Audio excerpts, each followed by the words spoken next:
Good morning all of you. In previous video we already learned about all living organisms need food.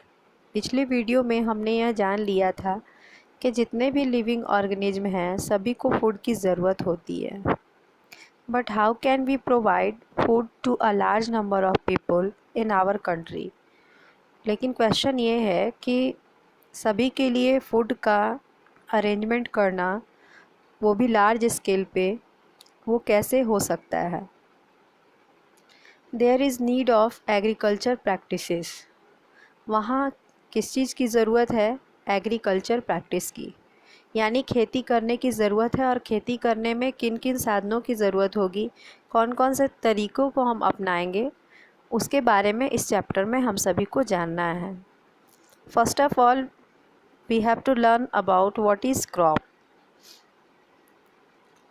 When plants of the same kind are grown and cultivated at one place on a large scale, it is called a crop. Again, I am reciting. When plants of the same kind are grown and cultivated at one place on a large scale, it is called a crop. जब एक ही तरह के plants को किसी एक जगह पर large scale में कल्टीवेट किया जाता है, यानी उसकी खेती की जाती है, तब हम उसे क्रॉप कहते हैं. यदि किसी स्थान पर, किसी जगह पर कोई एक प्लांट लगा दिया जाए तो हम उसे क्रॉप नहीं कहेंगे. क्रॉप किसे कहेंगे? एक ही तरह के प्लांट को किसी एक जगह पर लार्ज स्केल यानी बड़ी मात्रा में उसकी खेती की जाती है, तब हम उसे क्रॉप कहते हैं. For example we can say that here is picture which is showing on your screen crop of wheat. Means crop of wheat means all the plants grown in a field are that of wheat.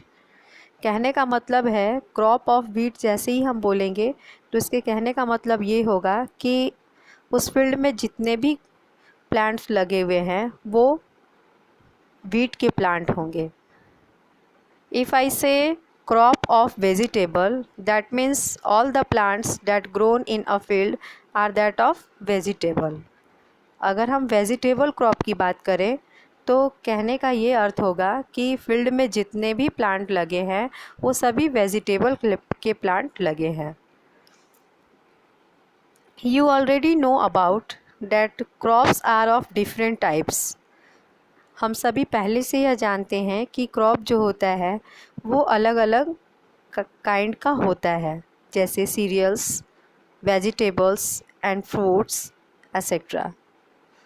This can be classified on the basis of the season in which they grow. और इस तरह के kinds जो होते हैं इन्हें classified यानी कि जब हम इसे बांटते हैं तो इसे सीज़न यानी मौसम के बेस पे इसे हम क्लासिफाई कर सकते हैं.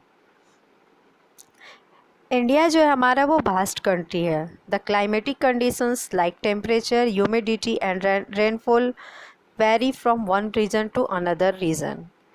वास्ट कंट्री होने के नाते यहाँ का टेम्परेचर, रेनफॉल, ह्यूमिडिटी एक जगह से दूसरी जगह जो है बिल्कुल अलग है. Accordingly there is a rich variety of crops grown in different parts of the country. तो अकॉर्डिंग टू सीजन के अकॉर्डिंग इंडिया के डिफरेंट पार्ट्स में अलग अलग तरह के क्रॉप्स का प्रोडक्शन किया जाता है. In next video we will learn about different kinds of crop on the basis of season.